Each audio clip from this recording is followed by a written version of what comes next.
Well, good afternoon and welcome to our session around stop entering so many passwords. So really this is all around single sign-on. Introducing myself, Vijay Pawar. I'm on the product management side at MobileIron. Cover a few products like MobileIron Sentry, MobileIron Tunnel, which you'll see referenced here, and also importantly MobileIron Access. And if folks didn't get a chance yesterday to attend MobileIron Access, we also have a session about it tomorrow. And here's Atul. Hi, I'm Atul Tulchibagwale. I am working on the architecture for MobileIron Access.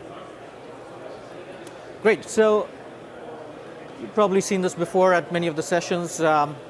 Just a general disclaimer, because even though we'll be focusing a lot on products and capability that we have today, we also will talk about upcoming roadmap items and other standards and work that's in progress in the AppConfig community also. So a general disclaimer here.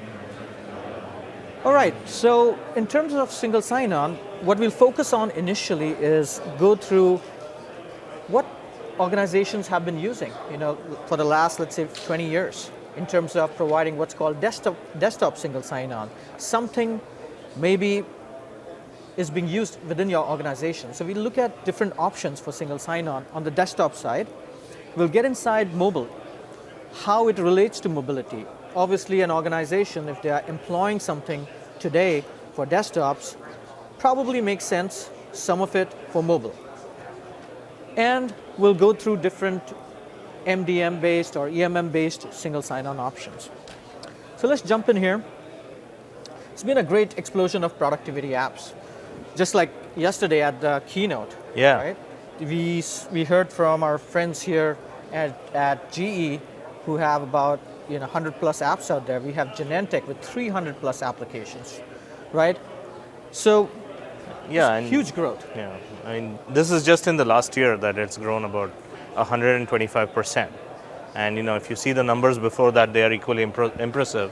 And we expect this growth to continue in this way. So you're going to be dealing with a lot of mobile apps, even more so than what you have today.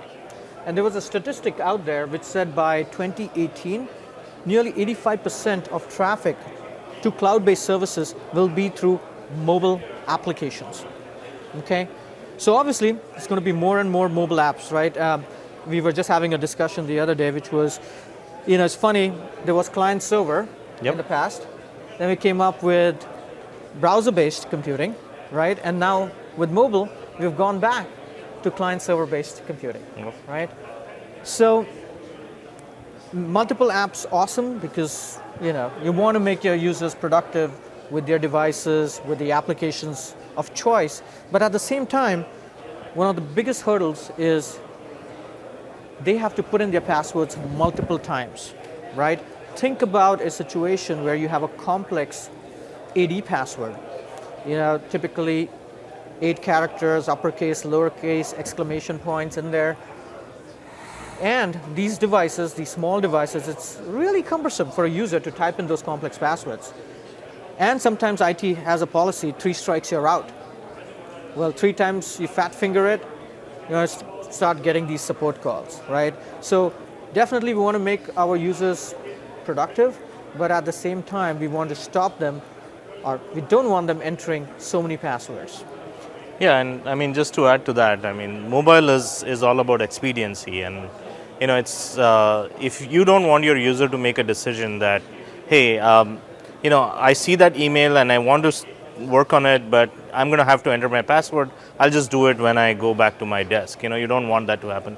You want that experience to be so good that the user is able to do his job on the go and get the job done quicker. So let's see what happened on the desktop side of things. So typically, and many organizations do this today. You have your desktop, the user comes in, logs in the morning, authenticates to Active Directory, right, and gets back a Kerberos token. Okay, so under the covers, a token is delivered to their desktop, and that Kerberos token can be used to access applications, file shares. So it was a great mechanism. Microsoft took the standard. It used to be an MIT standard. They took it, enabled it, and many large corporations use this single sign-on even today. Well, what happened next?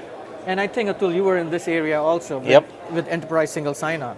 Yeah, and this was sort of 1.0 where a lot of companies did proprietary single sign-on for non-web apps or internal enterprise apps, right? Yeah, in fact, there are organizations today, if you've seen in the medical sector, there's a company called Improvata that does this pretty well. So what they do out here really are screen scrapers.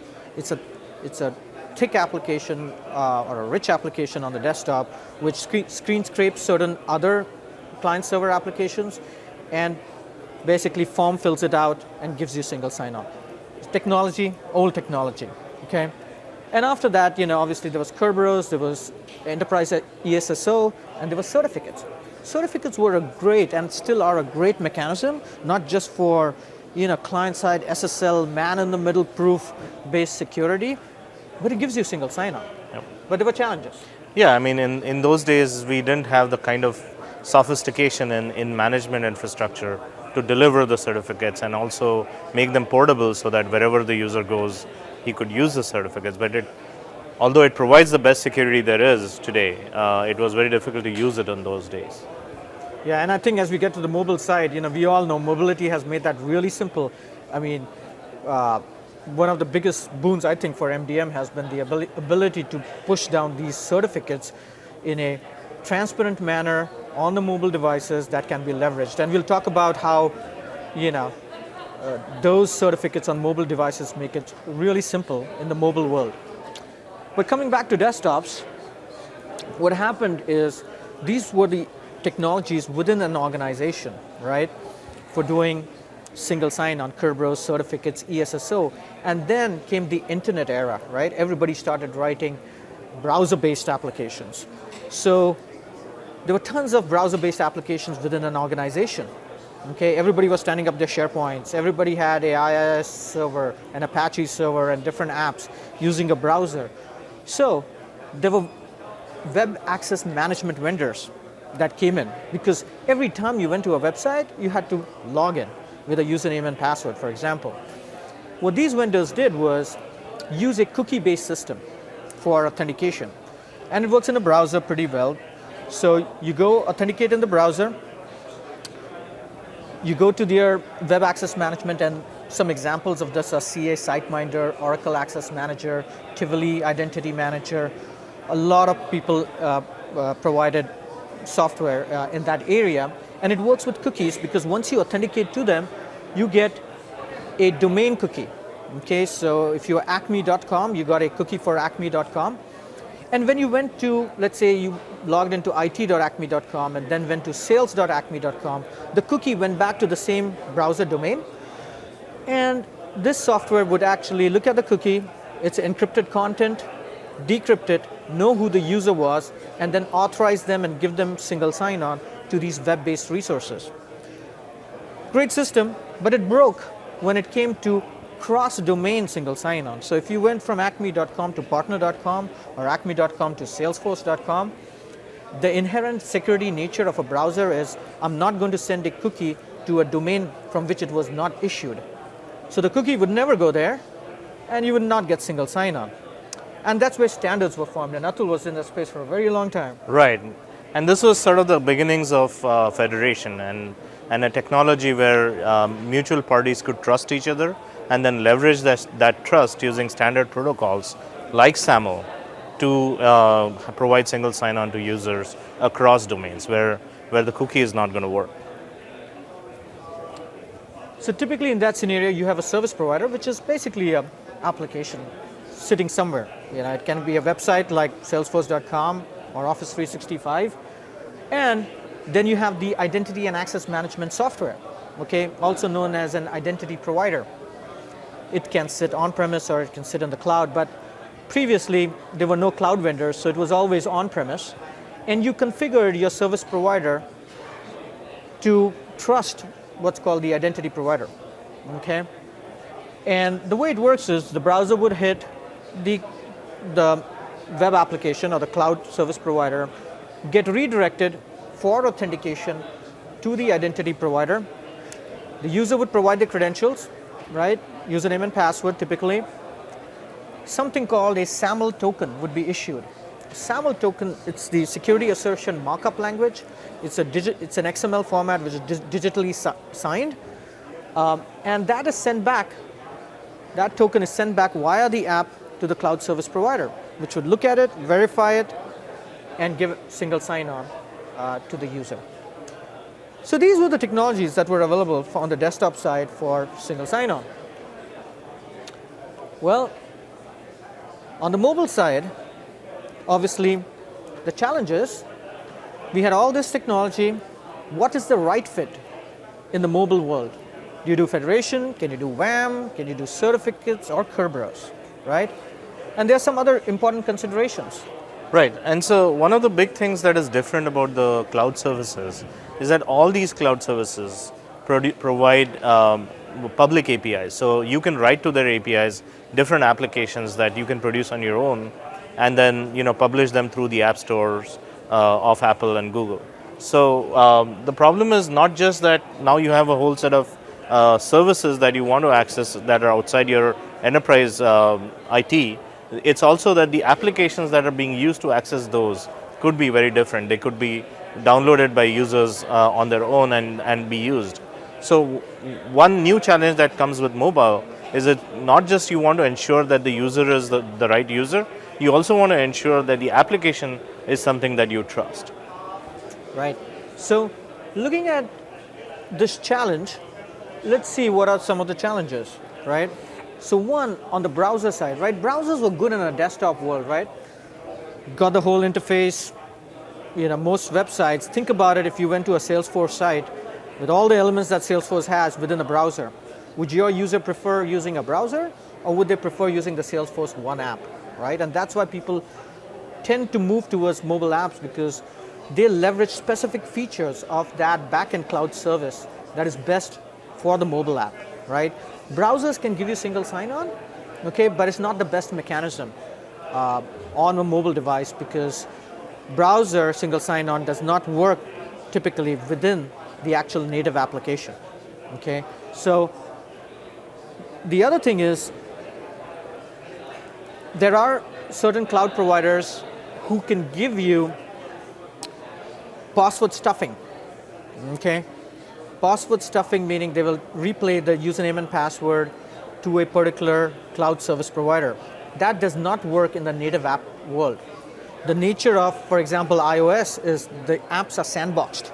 So you can't have a third party shoving in username and password within a separate application. It's just the sandbox nature and security of the mobile OS. So that's on the browser side. On the native app side, yeah, and this is the security model of the mobile operating system is very different than that of a PC. Whereas on a PC you had an OS that could pretty much you could communicate between processes, and you can do things cooperatively between different processes. You cannot do that on a mobile device. Each app is a container of its own, and it's pretty well sealed. So you cannot really do anything with it except what you do within the application. And so that presents a different challenge for single sign-on, because whatever you do within that application is just within that application, and you're not able to share it with other applications. And then the challenge that I talked about in the previous slide, which is because of the public APIs, the large number of applications that are now available to access those APIs. So even if you're given your users accounts on certain limited number of cloud services, the kind of applications they might be able to use to access those services are not in your control. Yeah, and that's one of the topics I talk about in MobileIron Access, which is the last one, right? You want to give single sign-on to your end users, but you want to give single sign-on to the right applications. And on the iOS side, you want to give it to a managed application, right? Because in a managed application, you have all the controls, right? You have the managed open-end controls. That is, you cannot share the data from a managed application to an unmanaged application, right? Do you want the user getting single sign-on to just some third-party Salesforce application that they downloaded from the App Store? Probably not. So single sign-on, awesome from a user experience point of view, productivity point of view, but from a security point of view, we want to make sure that only trusted applications get single sign-on.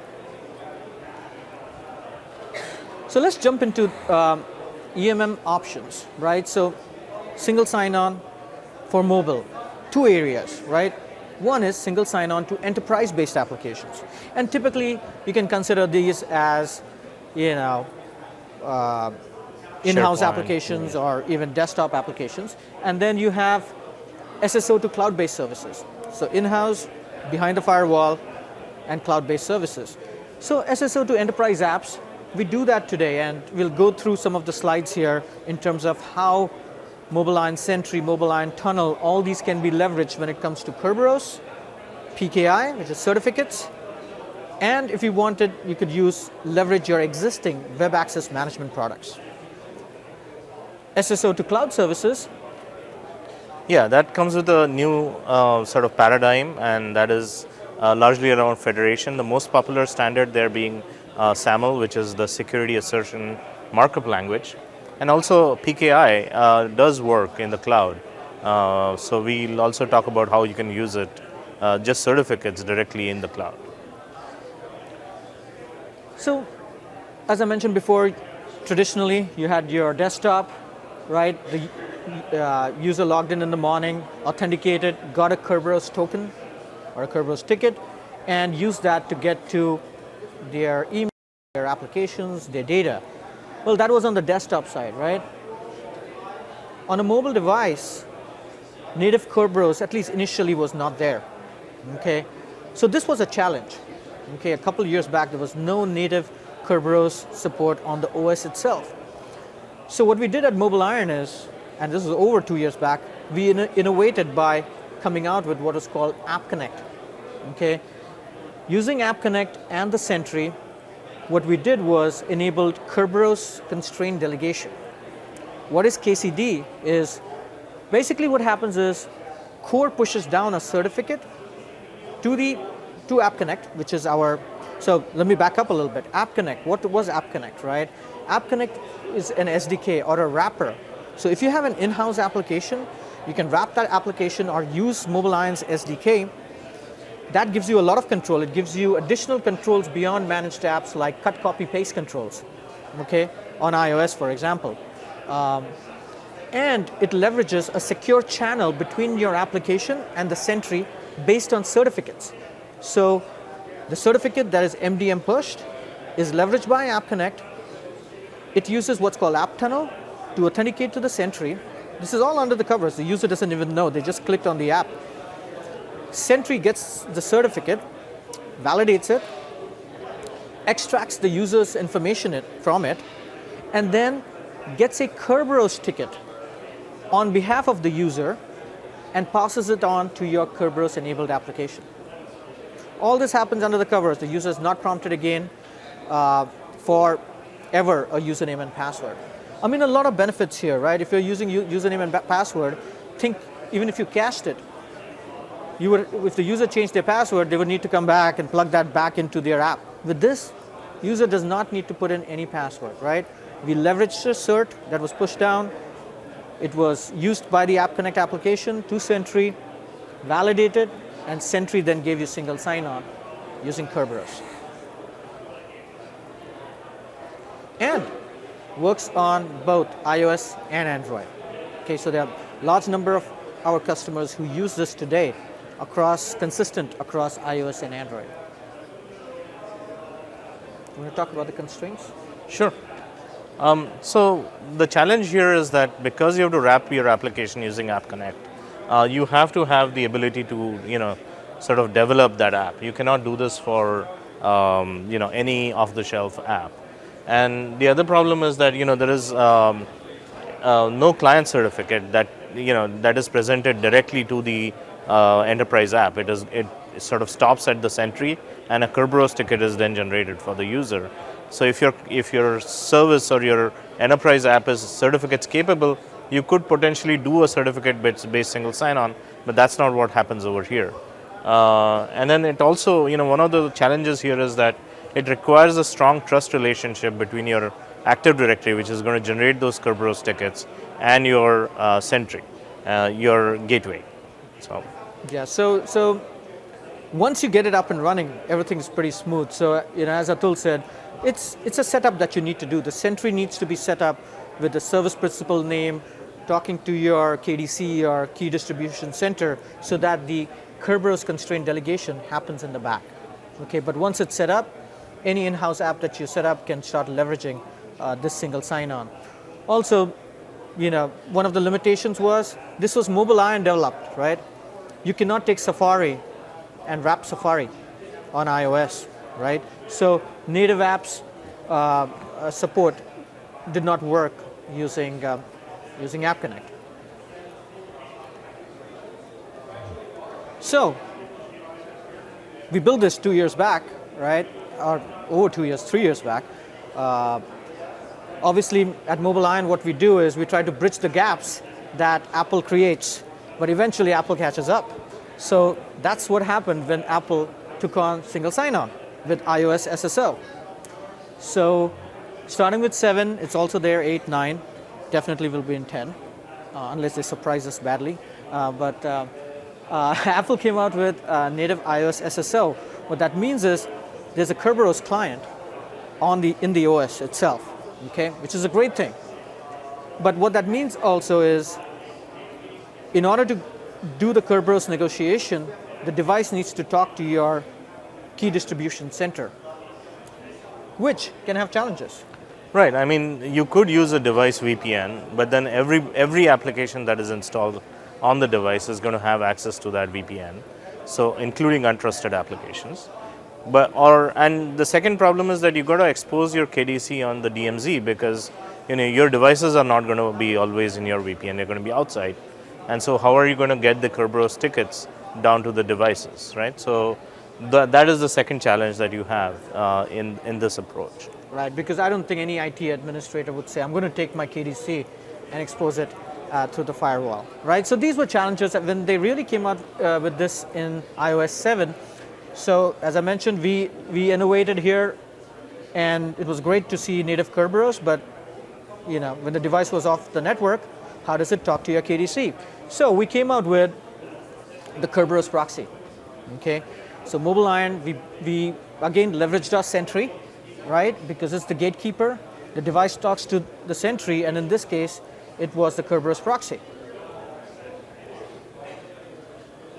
So you want to? Sure. I mean, instead of now doing Kerberos constraint delegation through the sentry, the application could directly talk to your KDC securely, and then obtain a Kerberos ticket that is then presented to your applications. You still get single sign-on without having to enter your password, but it happens securely, and it happens only for managed applications, because the sentry is not going to do that for any unmanaged application.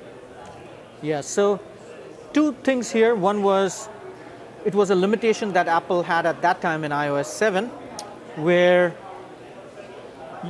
you could not talk over the per app VPN, and by per app VPN, hopefully you know that MobileIron has MobileIron Tunnel, which is our per app VPN. We also have the same technology on Windows 10, Windows 8.1, and also Android for Work, which is our per app VPN. But the basic idea here was, you go and get a ticket from your KDC, and now over MobileIron Tunnel, that ticket can go to your Kerberos enabled application, right, and you can sign in. The best part about this, at least on the iOS side, is it was native app support. That is, Safari can use it too, right? So if you look at the use case with AppConnect, let's suppose your users, you were using MobileIron for securing your email. They were using the native email client. They received an email with a SharePoint link. Well, when you click the SharePoint link, guess what happens? Apple's not exposed today a capability of selecting a browser for your device. So MDM cannot choose, I don't want to use Safari, I want to use Web at Work, for example. You can't do that. Let's hope in iOS 10 they come out with something like that. Probably they won't. They're pushing Safari so much that they won't do that. But what happens is, without this previously, you clicked on a link, it would bring up Safari, and Safari says, whoops, I can't get to the network. You had to take that, copy, paste it, go into Web at Work, and then get access, right? So this actually changed with the Kerberos Proxy and iOS 7. Something new? is iOS 9, again, Kerberos Proxy was a mechanism with iOS 7, iOS 8, okay? Apple bridged the gap in iOS 9 where now you don't need the Kerberos Proxy anymore, okay? MobileIron Tunnel can be leveraged for even the first sign-in for the Kerberos negotiation to get the Kerberos ticket. Right. And so this experience is just great because you don't have to enter your password even once. Yeah. So that's the behavior with iOS 9 and iOS SSO with MobileIron Tunnel. So if customers are looking for iOS SSO experience, this is a great way. Now, obviously, remember, it's at the native level, so any app can actually leverage this if they are doing Kerberos single sign-on. You get additional benefits, as I mentioned, with AppConnect. You get cut, copy, paste controls also. Okay, so depending upon your security and your risk, you'll want to use the right technology here. So this is the use case. Now, when a user receives an email which has an internal SharePoint, they can just click on it. With iOS, with Tunnel, which is per app VPN, and Safari, there's something called Safari Domains, okay, in iOS, where you can basically say that SharePoint.mobileiron.com needs to use per app VPN. So the VPN just comes up silently, user doesn't need to turn it on, comes up, Kerberos negotiation is done, you get a ticket, and now you get access to SharePoint or any internal Kerberos site. Mm-hmm.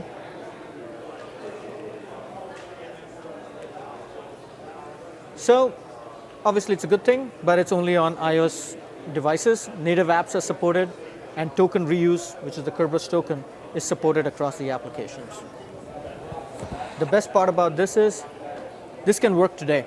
Okay, this can work not only for your enterprise resources, but cloud resources too.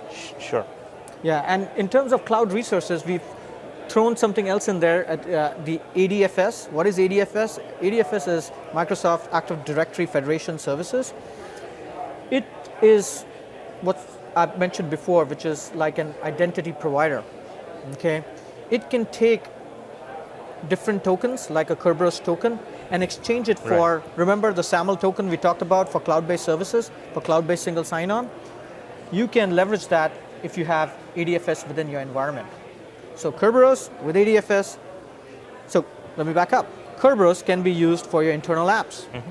Kerberos plus ADFS can be used to generate these SAML assertions for your cloud-based resources. Right, and yeah, I mean ADFS is sort of an example of an internal IDP, but there could be others that then extend this reach to cloud-based services. So let's look at this in terms of the different applications. We're talking about browser, okay, which is, when you say browser, it's the native browser on the OS. Web at Work, Docs at Work, hopefully people know about our secure browser. MobileIron provides a secure browser on iOS and Android called Web at Work. Docs at Work is our container for document management, accessing your documents securely. And then we have AppConnect, which is leveraged really by Web at Work and Docs at Work. And then you have managed apps. So let's look at it in terms of iOS. As you can see here, mostly it's based on Kerberos, right? So we're talking about Kerberos here. Across the board, one way or the other, you can leverage Kerberos if you have Kerberos enabled within your organization. Android, again, Kerberos can be leveraged not for native, but for any AppConnect application. Web at Work and Docs at Work are both AppConnect applications. A question did come up yesterday in this session. We had a similar session yesterday. We say Docs at Work KCD for SharePoint. Yes, it's only for SharePoint today, but we are looking at the other stores like CIFS and DFS. And Windows 10 is actually, we are investigating what's available. We do believe Windows 10, when you do a domain join, you should be able to get the Kerberos ticket. You should be able to use it over what we have today, which is the App VPN Windows 10 tunnel. But it's something that we need to investigate and test out. We've not been able to sort of conclude that. Well, there's other mechanisms. That was one mechanism using Kerberos. We had a talk with a customer who's using this mechanism. Yeah, this is great because one of the things that Apple lets you do is to have a shared keychain between apps developed by the same enterprise. So if you have the same bundle ID, then you can actually have a shared keychain. And you can store secure tokens in that keychain that are available only to your apps and not to any other app. And so how you do that is now using an identity provider, you can generate a token, a long-lived token. It could be a SAML token or it could be an OAuth token. You store that in your keychain and then use that to authenticate to the apps that are capable of accepting that token.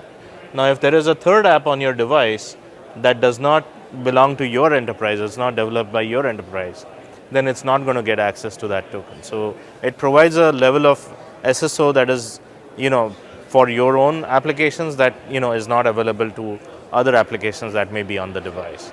Yeah, and you've probably seen this in the consumer world. For example, with Google's applications, you download, let's say, Google Docs, you authenticate, and then you go to Google Sheets. It didn't prompt you for a password, or Google Drive. It just logs you in because many of the large vendors are using the same capabilities. So between their what we are calling family of apps, they can make use of the shared keychain. These apps cannot get access to the native keychain, but they can have their own keychain. Obviously, this requires development on your part, where you're building in-house applications, and your developers use this capability of getting to this shared keychain and using that token that's out there across their applications.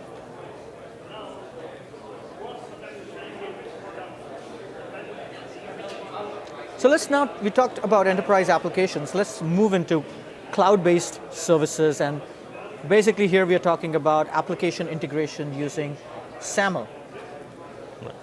So I think, it's great for applications that you can develop, but what do you do for applications that are out there, right? What about standard services that you'd like to use, like Salesforce or Workday or SuccessFactors or something like that?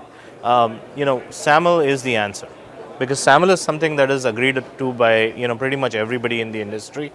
It's a federation standard that leverages the best security practices on the server side, which is the PKI security. But at the same time, it does not place a lot of burden on the clients to do certificate management or anything like that. So it's a great way to leverage your enterprise credentials and seamlessly log into all these cloud services. So how SAML works is you first establish a trust relationship between your identity provider, and this could be your Active Directory Federation services, or it could be a Ping or Okta or something like that. This could be in your enterprise, this could be in the cloud, but this is an authoritative source of identity information for your users, right? And there is a trust relationship that is established using PKI, so certificate exchange between your cloud service provider and your identity provider. And you leverage that trust, so whenever a user accesses a cloud service, the cloud service will generate a SAML request. It may or may not be signed. It will generate a SAML request and send it to the identity provider. At the identity provider, the user will authenticate himself or herself, and with either certificates or with passwords or whatever your mechanism might be. And then the identity provider will generate a SAML response that is always signed and sent to the cloud service provider. Because of the trust that has been previously established between the service provider and the identity provider, the service provider is able to verify that this SAML response has come from the identity provider, and the identity provider wishes that this user be logged into my service, and as a result, the user gets seamless access to that service. So let's look at this use case, which is, the previous slide actually was the user logged in maybe with a username and password or maybe two-factor authentication. Mm-hmm. But we are here talking about single sign-on, right? What if we did not want the user in each of these applications to pass their credentials every time or input their credentials every time? So we already talked about Kerberos. Well, you could leverage iOS SSO using Kerberos, okay, and SAML, as I mentioned before, to get access to a cloud service. So Salesforce One is a great example. Okay, this is again, many of the cloud applications inherently can use Kerberos single sign-on. They didn't need to explicitly do it. It's done at the OS level, okay, for them. So the way this works is basically same idea before that you saw for an in-house application. You can use Tunnel. Tunnel makes it a managed application, Salesforce One, and similar interaction. Once you go to, the user is trying to go to Salesforce, they get redirected to their ADFS, the Active Directory Federation Services, which requires Kerberos-based authentication. The negotiation happens, and user needs to authenticate the first time, okay? And subsequently what happens is a Kerberos token is generated, and ADFS in turn would generate a SAML assertion and send it to Salesforce. Okay, so a bit of redirections, but now you're leveraging Kerberos single sign-on. If you had a third-party app, we also check this with SharePlus, which is one of our ecosystem partners. You click on, or the Outlook app is a great example of this, where you could use the Outlook app. Outlook app goes to O365, which redirects you to ADFS. Well, guess what? You already had the token now, Kerberos token. The user simply just signs in. An assertion is generated, sent back to Office 365, and now you got single sign-on in that Outlook application.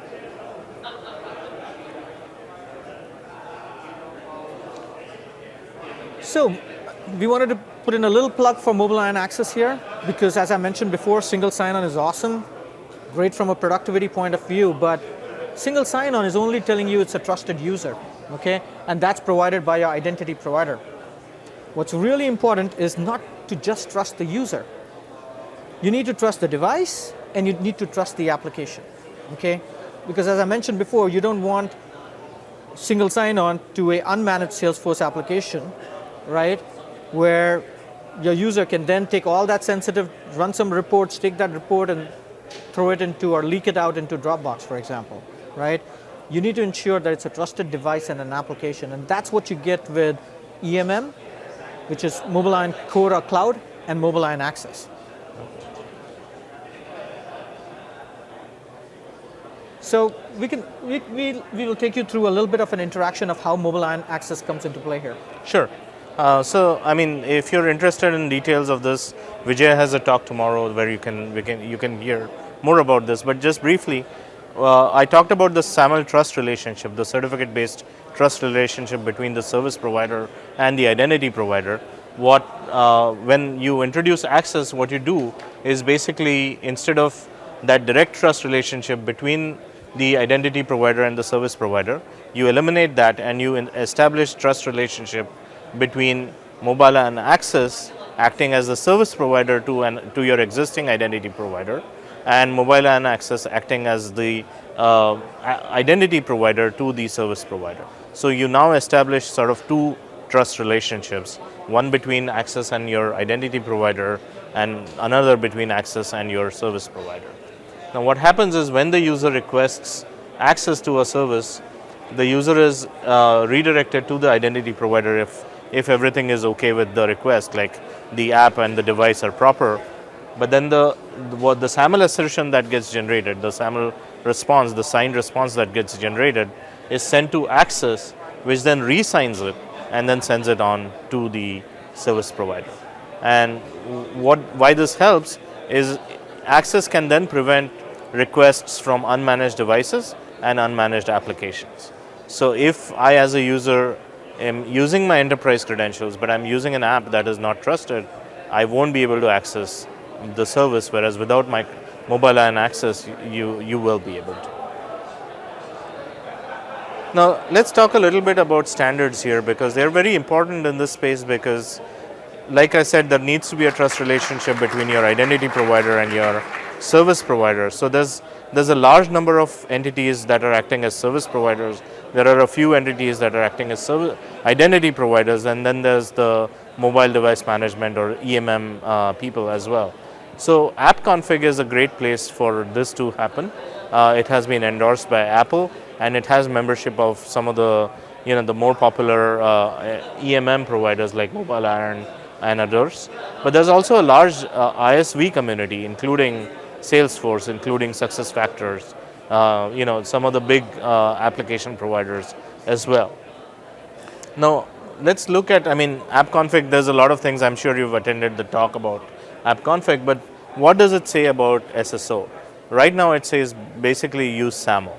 And so if you want to do SSO to your cloud-based applications, the recommendation from the community is to use SSO or similar standard that you could think of OAuth or something else, but the most popular thing out there right now is SAML. Just a little implementation note about if you're developing applications, especially on Apple, there are a few ways in which you can invoke a browser within your application. And you need to do that in order to sort of do the redirects between the identity provider and the service provider. You can use things like UI WebView and WK WebView, which are some slightly older and they work well, but Apple has introduced this new thing called Safari View Controller. It's great because it's able to cache your cookies and your certificates, leverage certificates across apps or leverage cookies across apps. Unfortunately, it doesn't make the distinction between managed and unmanaged apps. So if you use Safari View Controller, you have to be aware that some authentication that you've done using Safari View Controller from a managed app could be leveraged by an unmanaged app. And so as a result, what we would recommend if you're developing your applications today is to not use Safari View Controller. On Android, it's much better. You can use Chrome custom tabs and they'll work just fine. Yeah, the reason is in Android for work, it is a business container, an enterprise container. Apple does not have that equivalent on its side, right? In Android for work, an app gets inside Android for work only when it's made available in Google Play by the admin. So an end user cannot just go and in the Android for work container download an application. So Google's Chrome custom tabs, which provides a similar shared area for applications to access, works pretty well. In Apple's it breaks because you don't know which app is using that particular Safari View Controller, which has a shared cookie or shared token mechanism, right? So this is where actually we are working in the AppConfig community to define ways and means that we make it easy for developers, but we, very importantly, as I said before, we make it secure, right? You can do single sign-on, but you need to ensure that single sign-on is only for your managed applications. So, certificates, as we mentioned before, and we saw that certificates it's an awesome mechanism for doing single sign-on, right? As I mentioned before, man-in-the-middle proof, client-side SSL, a lot of benefits to certificates, not just from a security point of view, but also from a single sign-on point of view. So in terms of, there are different mechanisms you can use to do certificate-based single sign-on. And when I say certificate-based, it's all the way from the mobile app to your backend resource. Okay, obviously what this means is your backend resource needs to be protected by certificates. So you can use Safari with Tunnel, you can use your App Connect applications along with MobileIron Tunnel, because now, previously the Tunnel certificate would terminate at the Sentry. With Per App VPN, the certificate can go all the way to your backend application. So this is really for the really highly security conscious customers. Another mechanism, as we said now, if you have applications that are individually protected by certificates, you can use what was shown previously. But as I mentioned before, people have these identity and access management softwares, right? What needs to happen is, instead of going to each of the apps and authenticating to them with certificate-based, you could just go to your identity provider and authenticate out there with the certificate. Where do you get the certificate from? That's pushed by core. Okay, and actually this comes up a lot with customers. Oh, I don't have a certificate issuing authority, right? Core and MobileIron Cloud have an inbuilt local CA. So there's no reason you shouldn't be using identity certificates, right? So they give you security, and they give you a lot of additional benefits like single sign-on here. And no passwords, right? So. No password, passwordless. So what happens is you first present the certificate to the identity provider, which is a single point where you have to do the PKI, the heavy lifting, so to say. It'll generate a SAML token for you, and then that SAML token will be issued to the SAML capable cloud service or internal enterprise app, which is, it is the widespread, a lot of cloud services are available today that will support SAML. So. However, there are constraints, right? You don't get anything for free, kind of in a way, okay? Well, constraint is, obviously you have to know how to use, firstly, your backend infrastructure needs to support cert-based Auth, right? If you're doing just direct certificates. Direct certificate-based authentication. And on the app side, you would need to do a little bit of certificate-based negotiation. Obviously, the identity provider, and typically all on-premise identity providers support certificates. Right. What about cloud, Atul? Yeah, it's iffy. So, yeah. It's very iffy with the cloud-based identity providers like the Oktas and the Pings. They don't support certificate-based Auth. So, similar table when it comes to certificates, right? You have the different applications on the top. We're talking about iOS. Tunnel is key here, right? Per app VPN, Tunnel is key here because it allows a device which is on the outside to take a certificate all the way through the sentry to your backend identity provider or your backend resource. Android, we have Tunnel for Android for Work, which is the secure container. Okay, so you can use the same certificate-based Auth using Tunnel within the Android for Work container. And Windows, we have a similar capability on Windows 10, where we have MobileIron Tunnel. So you can use the same capabilities within the browser or applications in order to authenticate to a backend resource using certificates. And just an additional note here, for those of you who have tried to play with certificates in their first incarnation, with sort of the public CAs and all that, it was really difficult to do the certificate lifecycle management. With EMM, that becomes much simpler. You can deploy the certificates with confidence to all your devices. All your users can expect to have those certificates. It presents a great experience, presents the best security that is out there. And so it's great. It's a great alternative for you to use single sign-on on. So let's bring this all together. So been a lot of information, right? We talked about Kerberos, we talked about SAML, we talked about certificates. So if you bring it all together, obviously, as you look at this table, you need to look at your environment. You need to make sure, do I have or do we have Kerberos enabled within an organization? Do we have an identity provider for doing SAML-based single sign-on, right? Can I enable certificates? You can definitely use MobileIron for generating those certs, pushing it down to the device, but you need something on the other side to give you single sign-on. That's key. So on iOS, there are different capabilities: certificates, Kerberos, SAML. Android, in core Android, which is using App Connect applications, you can use Kerberos or certificates, again, based on the application. And within Android for Work, you have the capability for using certificates and also SAML-based authentication. And lastly, for Windows 10, again, you can leverage certificates, and the SAML is really where you're exchanging your certificate for a SAML token.